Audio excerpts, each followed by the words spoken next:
All right, we should be live and up and running. What's up, ladies and gentlemen, boys and girls? Bellman and Kostrowski back again.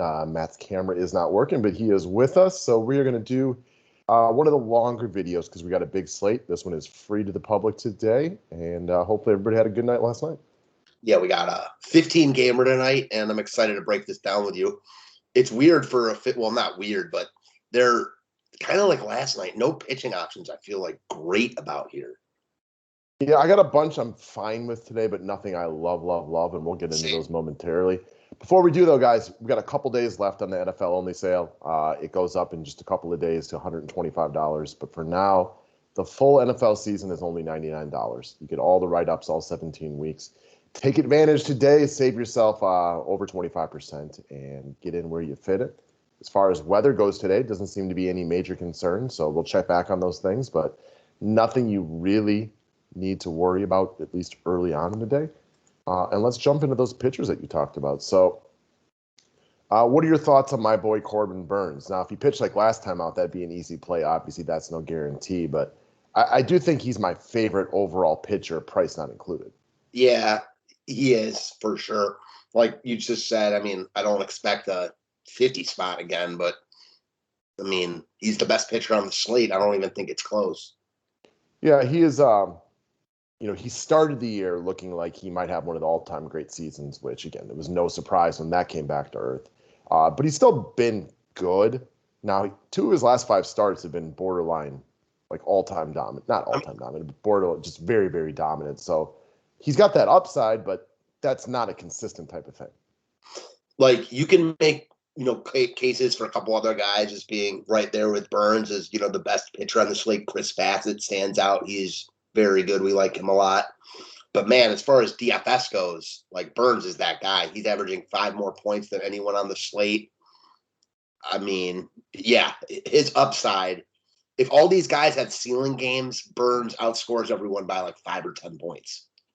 Great way to put it. All right. So after that, any love for Valdez or nope? I do kind of like Alcantara, though. Alcantara looked great last time out. He's too expensive, but he's very good at home, and I just don't like any of the other options besides Burnes up here, really. Talk about a swing, huh? 34 minus 1830, like 2 awesome starts and then one of the worst of the year. That is a wild-looking 3-game stretch right there. So I struggle to pick on Atlanta, but I do like him as a pitcher. Fair enough. After that, no. We like Bassett a lot. I don't think this is the spot where I get to him, though. Yeah, he's like he's on the short list because I don't love any of these guys, but I don't love it here. I mean, the White Sox are not an offense I want to pick on right now. It just comes down to that. Yeah, especially in Chicago in that ballpark where the ball can pop out of it in the right weather. So we're both big Bassett fans. You guys can remember going back to last year how many times we've talked about him, and he's been awesome lately. I don't think I do it today. I think I'd almost rather go with Adam Wainwright right below him. Yeah, the next 3 guys actually. Agreed. Short list: Wainwright, Webb, and Manoah. I think they all are widely in play, and you can pair 2 of them together if you don't want to spend all the way up. Yeah, let's start with the kid. I know you were excited about his debut, and he's had a couple of less than stellar games, but there's a lot of awesomeness that we've seen from this young man early on in his career. Washington is not a team that we're scared to pick on at all. He is a guy that I think has a good opportunity to be my SP2 tonight. He's only allowed more than 4 hits once, and that was in his last start, which is like his best start. He's really coming on. He's been good. I see no reason why we wouldn't expect another good performance here. Okay. I like him a lot today. And then Logan Webb. I mean, this is just kind of a breakdown of who the Giants have been this year. Like out of nowhere, just everybody's been better than anticipated, and he is right there in the mix. He's been really good almost all season long. Yeah, look at his schedule before the past 2 starts, too. He was Houston, the Dodgers twice, at St. Louis. I mean, tough schedule. Now he's in a little bit of a softer spot, and he's pitching really well.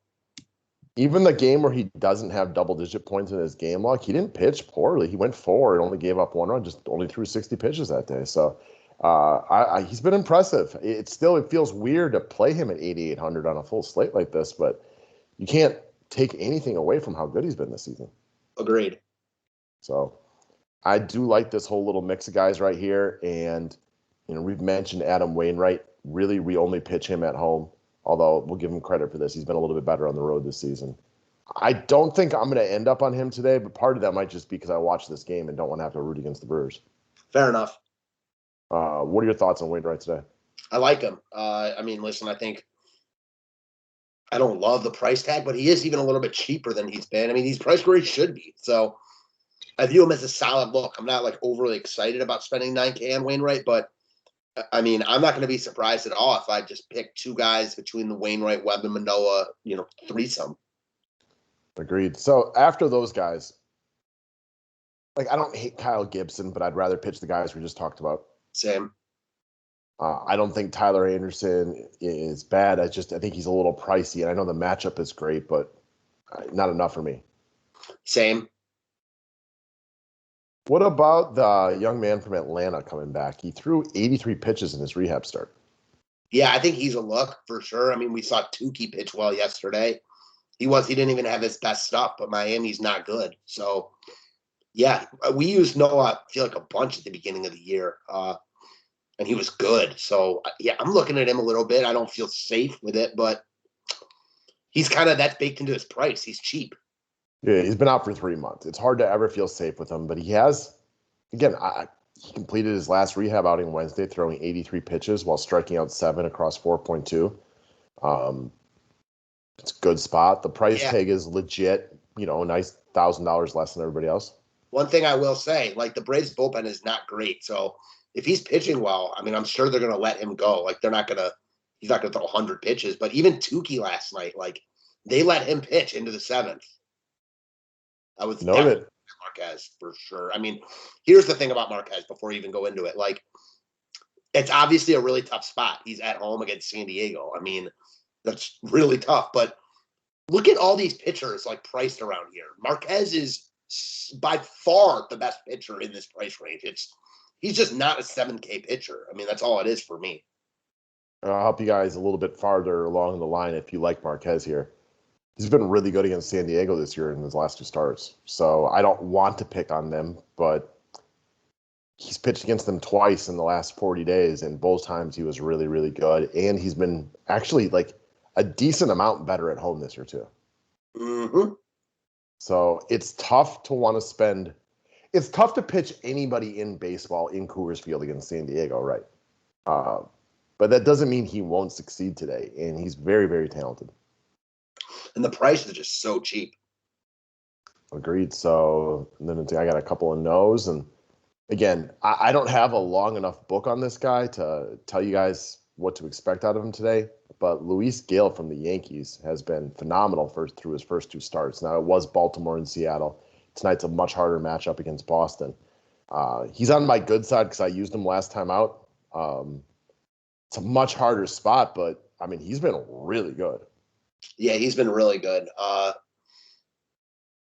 a little bit torn here. It's a 7-inning game, so I mean, I don't think that factors in too much with the pitchers. He's definitely in play. Heel has pitched really well since he's like gotten the call up, and yeah, I get it. I mean, the game log speaks for itself here. Yeah, obviously we don't expect this to keep up forever, and this is a great opportunity right here for the other shoe to drop on him. Boston's a good offense, but I'm intrigued to say the very, very least, because it's not like he's just been getting out of these starts unscathed. Like he's been borderline dominant. Yeah, he's been really good. I mean, his strikeout upside has been awesome. And the only thing I'll say about this is his strikeout upside was really good in the minors, but he also got hit like way more than this. So I am expecting at some point like him to get hit a little bit. But he's still really cheap. And I mean, he reminds me a lot of Marquez on this slate, like just because there's a lot of upside at that price and a lot of risk. Agreed. Anybody below him? The only guy I was really looking at down here, and it's only if we hear he's gonna have like a more of a full workload, is Ronaldo Lopez, who's looked really good in limited work. So except for that one outing against the Royals, I have no idea what it's supposed to be, but he is making his second turn through. He is a former starter, so if they say he's going to go like 90 pitches today, I have a little interest at 5,200. Frankly, even if they don't say anything, I don't think you're insane to theorize as he throws 70 today, which could be enough at 5,200. And we know who Ronaldo Lopez is. Oakland could smash him here, but he's looked good in limited work, and he's got a good arm.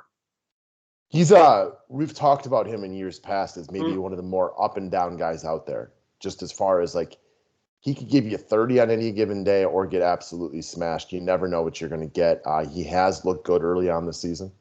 Again, it's a small sample size and limited innings. I have no idea how long he goes, but as you would say, it is baked into the price right here. He is only 5,200. And if you really like high-powered bats today, I don't think the idea that he tops the 13 points from the other day and gives you 16 or 17 today is at all crazy. Yeah, that's my thought process, like exactly. So, I mean, if you're feeling ballsy and you want to take a chance that maybe it's Dylan Bundy's best game we've seen in, in a while, okay. I mean, the thing is, I was looking at him a little bit because he had that one good start against Texas. Detroit is not good against right-handed pitching. I mean, they're not very good against lefties either, but they've been better against lefties. Tristan McKenzie just dominated Detroit. I mean, one hitter, 11 Ks. Not that Bundy and McKenzie are like similar, but they're similar enough and that they can be wild. They can both get hit. I don't think Bundy's crazy either. That's all I'll say. Yeah, I think I would say the same thing for Casey Mize, but I do think Bundy has higher upside. I think if I'm paying down, I'd probably be more likely to end up on the kid from New York or Marquez. They're not much more, or Noah. Yeah, all three of those guys were in play for me too. Noah, Marquez, the kid from the Yankees. And this kind of goes back to what I said at the beginning, and you kind of agreed. Like, there's a bunch of guys in play, but I don't feel great about any of these guys. There's a whole bunch of like what I would call like B- plays today, right? Yes. They're fine. I feel okay with them. I can go to bed easy tonight knowing that I put them in my roster, but nobody that I'm sitting here like super, super excited about. Yeah, exactly the same. So Bellman will check ownership percentages as they come out. That'll help you kind of finalize your decisions. I'm sure it's early in the morning, so you'll read a lot more into this, and all the list will be a lot shorter come right up time. For sure, no doubt. All right, let's talk offenses now. Let's start with the first game of the night, which is going to be Toronto-Washington. Eric Fetty versus Alek Manoah. Obviously, we like Manoah, so probably not trying to get the Washington bats right here. What about trying to pick on Fetty with this Blue Jays team that's pretty high-powered? Yeah, definitely. I think it's another day Toronto's in play. They had struggled the first couple games in Seattle, went off on Sunday. They lose their DH here, so that's worth noting. But, man, one guy I just want to call out is Teoscar. Like, he is having a year. Look at his number. He's just having a really good year. And picks it up just a little bit. He's going to end the year with 25 bombs and 100 RBIs while batting over 300. That's a really nice season. Right? Like, it's not like he's the best player in baseball, but he's just having a really nice year. Yeah, you don't really think of him as an elite hitter, but he's right up there as being almost an elite hitter this year. He had been kind of a fourth outfielder for the majority of his career.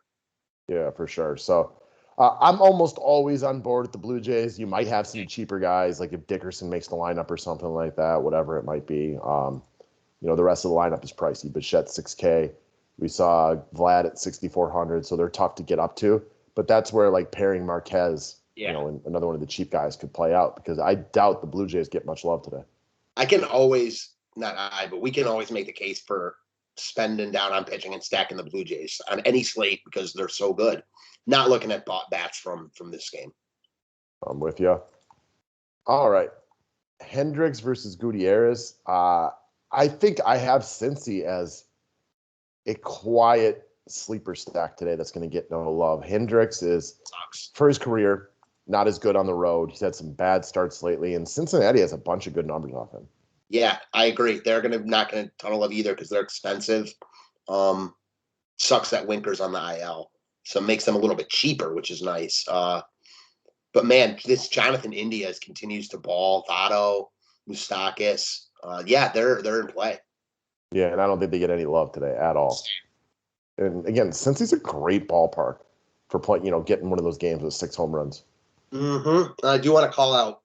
I don't want to stack the Cubs here, but Gutierrez is no good. And this one guy, Frank Schwindel, first base, he's like almost the minimum. He has been really good recently. So I got no issues with him. Yeah. Good ballpark, as we just mentioned, too. So he is like I said, barely the minimum. That's a great call. As a one-off, sure. Agreed. Atlanta, Miami, Noah versus Alcantara. Look, could one of these guys get hit? Sure. That's not where I would end up for offense. Same. Nothing here for me. Right? Like, if you want a one-off like a Brinson, who's 2,200, cool. But, that's where it ends for me. Yeah, same. Too many games. I like Alcantara enough, so no thanks. All right. Means versus Rasmussen. One guy from this game. If he makes the lineup today, Mike Brousseau has absolutely tormented John Means. He has like 4 home runs off of him and like 9 career at-bats. So, I don't know. If you're looking for a guy who probably doesn't get a ton of love, he's affordable. I'm sure he will make the lineup today. Homered yesterday. Like you said, he's got 4 bombs off him. A guy I like is Brandon Lau. He's crushed lefties all year. He's one of the league leaders in homers. 2 more last night. Can't imagine he gets any love here. For sure, man. I'm not trying to stack against Means, but this isn't the full Tampa Bay stack. This is a guy with 28 home runs or a cheap guy who's just had really good numbers off of somebody. Good way to put it. There's always those cheap Orioles guys you can get to if you need it, but there's, so far from a priority. Yeah, I agree with that. It's just too big of a slate to want to prioritize Baltimore for me. All right, Mize versus Bundy. I do think this is a spot right here where I can see both sides of the equation. Both pitchers I can kind of understand, and both offenses I can kind of understand, which I guess if I'm making 1, 2, or 3 lineups tonight, I'm probably not really going to this game. Now, if you want to play Ohtani, rumor has it he's pretty good. I can get on board with that. But outside of that, I don't think I'm making this game a priority. Same. I'm not either. I agree with what you said. I could see both pitchers pitching well. I can see both offenses getting to them. But at the end of the day, neither offense is that good. Neither pitcher is that good. And I doubt that either side wins the slate. I think that, if I had to pick a side, like you said, Ohtani and Walsh, 2 guys I like, but I doubt I prioritize them. Agreed. All right. Keep moving down the list. We get to Milwaukee, St. Louis. Pitchers duel for me. I have no interest in the offense here. Same. All right. Anderson versus Hearn. This is another game right here that, I don't know. I just don't get excited enough about these offenses on a big slate like this. Same. One guy I like, another cheap piece, second base, Yonny Hernandez. Been hitting first or second for Texas, and he's been pretty good, running a little bit, like 2,500. I'm about it. He was crushing in the minors too. Sure. It's a nice price tag. I can get on board. But I'm more or less with you. I do think Seattle, I guess you could play Seattle. I think I might like them more than, Detroit or the Angels. Texas's bullpen sucks, but Seattle's never a team you're excited about either. Yeah, it's hard to get excited about Seattle when there's 30 teams in play, right? Because they're just not Haniger's having a nice power season. They got a couple guys that run a little bit. But, even their guys that run have, on-base percentages, around 300 or lower. Yes, exactly. All right. Bassett versus Lopez. Look, a couple of good offenses right here, but I respect the pitchers going into this game, so it's probably not a shortlisted spot for me. Same. Oakland is good enough where I think you can make the case for them for sure. Ronaldo Lopez, we know his history, but I have liked the way he's pitched so far this year. So, if you told me that Ronaldo Lopez was getting a lot of love, then yeah, I'd be interested in Oakland, but that's not going to happen. Yeah, you want one off Chapman who's on fire? Cool. Go do your thing. Sure. Sure, at this price tag, he won't get much love. Nah, can't imagine so. Houston versus KC. We got Lynch versus Valdez. I don't know. I know you kind of like the stuff that Lynch has. I can see why people would like Houston today, maybe a little bit underowned, but I don't know. Not for me. I think Houston actually comes in overowned because I haven't really looked at prices yet, but I assume they're still really cheap. They are missing Alvarez, which sucks, but Correa at 4,400. I don't know if they're overowned or underowned. I think they're just there. Yeah, I just can't imagine this is where I actually end up on this slate. You want to use a Diaz at 3,300, cool, fine, but this is just, I don't know, bad ballpark. No thanks. Yeah, now probably no Alvarez, obviously no Bregman. No definitely hurts. Yeah, no Tucker, sure. All right. As far as Bailey Ober versus Eli Morgan, I would have to say advantage offenses in this game, but are these I the feel, offenses I'm shortlisting? I don't know. I feel like this is the exact same game we saw last night with Griffin Jackson, Cal Quantrill. Which ended up being the pitchers weren't great and the offenses weren't great. Yeah, exactly. Which is what most games are, right? Yeah, that's how I view this game. We could bring up a couple of the same names. Jorge Polanco, still way too cheap. Something happened to him the other day that they just lowered his price, and it's he was 4,200 10 days ago, and then just drop down to the point he was 2,900, which made no sense. Now he's rising again where he should be, but he's still very affordable for what he offers. Against a weak pitcher, yeah, he looks like one of the best one-offs on the slate in my eyes still. He is a good baseball player. Yeah, like he definitely does the things DFS rewards too. Kepler leading off. Both these offenses are in play. Kepler's a guy I could definitely get on board with. This guy has 7 walks over the past 3 games, 2 home runs, 2 doubles. He's just feeling it right now. Yeah, Eli Morgan is not very good in my eyes. Okay, so not going on. Oh, the other guy too from your Indians at 2,300. Bradley Zimmer has been seeing the ball well the last few days, and he runs a little bit of power, but it really just comes down to the price tag. Surely. All right, so we get to the game of the night because it's Coors Field, and that's generally the game of the night. I may not end up using Marquez, but I'm certainly not trying to stack San Diego. No, same. They're going to be too popular. It's just what it is. 15-game slate. I respect Marquez. San Diego will be popular, and I probably won't use them. Now, if I look later and San Diego's getting no love because they're facing Marquez, then I'd be interested. But I just don't expect that. Yeah. Now, as far as Colorado goes, I liked them last night. They were okay. I used Crone and Connor Joe and Trevor Story. They were all fine. Big walk-off home run for CJ Crone. Connor Joe, I think good opportunity for him to bat leadoff again today.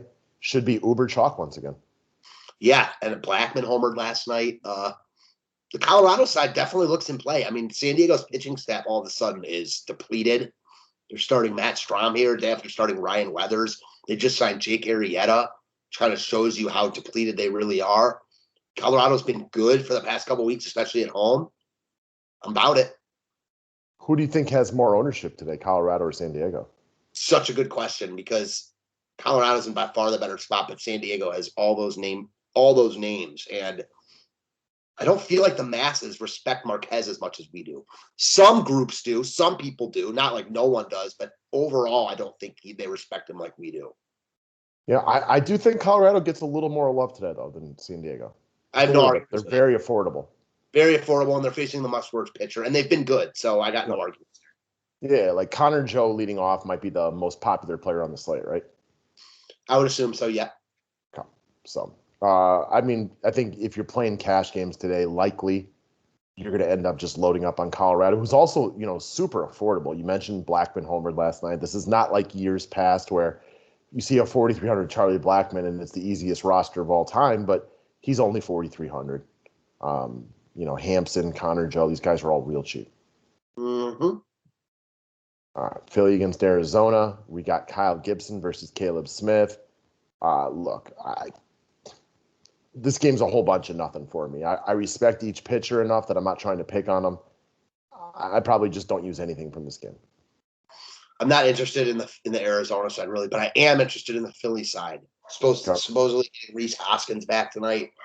Caleb Smith is a guy that has good strikeout stuff, but he can also give up a bunch of power, walk a lot of guys. Philly's in a good spot here, I think, and they won't get any love. They're like an under-owned stack I'm looking at, obviously waiting for ownership to come out. Makes sense. McCutcheon's very, very affordable. Bryce Harper, as much as I hate on him, yeah, he's been good for a while. Yep. San Fran against the Mets. This is another one. I just don't, Logan Webb's on my short list, but I probably don't end with him. So I just think this game's doesn't have much I'm interested in. Same. Definitely not interested in the Mets bats. And I respect Stroman enough too. I mean, if Stroman were cheaper, he'd be in play for me. And as you always mentioned, San Fran pitch hits a ton, so they're harder. They're a harder team to stack. Even last night, who were they facing? Rich Hill. By the time it got to like the 7th inning, 5 guys were out of their lineup. Says it all right there. So Will Crowe is a guy who's actually pitched all right. So I'm trying to make a rationalization for the Dodgers here because they're awesome, but I just don't think this is where I'm going to go after them. I can understand anybody who'd want to stack the Dodgers, especially if they're very low owned. I just don't think I'm going to go out of my way to do that this evening. That's fair. I definitely feel stronger about them than you do. Not saying, oh, I'm going to sell my soul on them, but if they are coming in lower owned, I view them like kind of like Toronto. Okay, I view them a lot like Toronto. I just happen to like Toronto a little bit more today. That's fair. For me, it's like I don't love, just like the pitchers, I don't love any offenses on this slate. So ownership will, dictate a lot for me. And if the Dodgers as a late night hammer are getting, less love than they deserve, I got no problem going here. So I think they will get less love than they deserve. So do I. So it's not like I'm sitting here right now, I need to stack the Dodgers. But if they're getting less love than they deserve, I got no problem going there. And then it goes back to, something that we've mentioned for years now. And that is the recency bias of like, I've done this with the Dodgers like 3 times in the last 3 weeks. And I think they've combined to score like 2 runs on the days that I've really been excited about them against bad pitchers. Well, they get another less than stellar pitcher today, but you get a little gun shy when it just keeps not working and not working and not working. Yeah, for sure. I mean, even last night, they weren't that good. Steven Brault was very good actually against them. Yeah, he was. He pitched very well early on. Steven Brault has his moments. Again, I've watched him throw a bunch because he goes up against the Brewers a lot. So I watch those games closely, and he's not terrible. No. He's not a good pitcher, but he's not terrible. I couldn't agree more. So, all right, let's do a quick recap. Do our best to summarize our thoughts. I realize it's 8:08 Central in the morning, and obviously a lot can change, especially for you who plays the ownership game big time in the game of baseball. If you were to set a lineup right now, and again, completely reserve the right to change this, who do you think your 2 pitchers would be? Marquez and Manoah. Okay.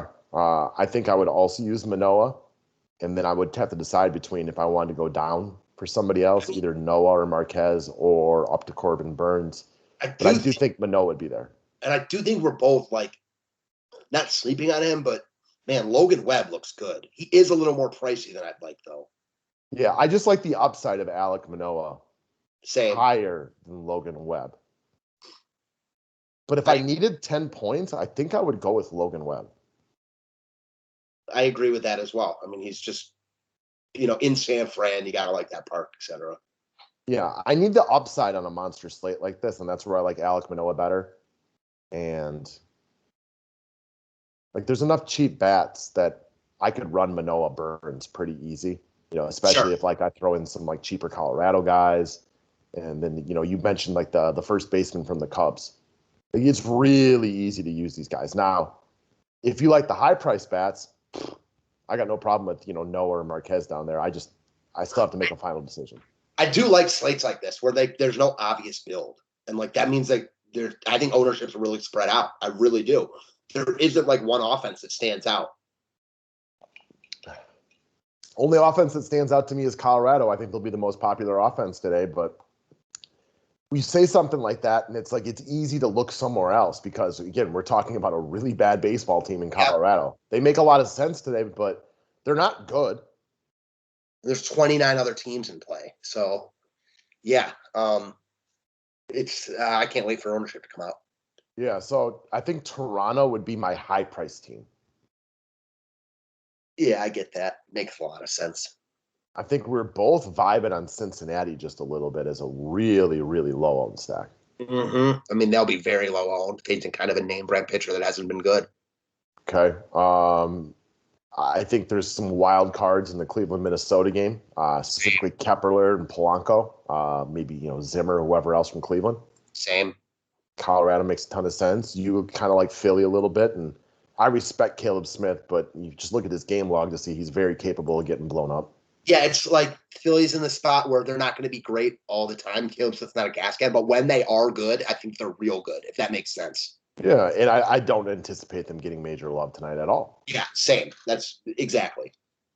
All right, and then again, we mentioned the Dodgers. I won't go here today. I'm gun shy. They've been bad for me when I've used them recently, but I think we're all well aware of how good the Dodgers offense is when it gets rolling.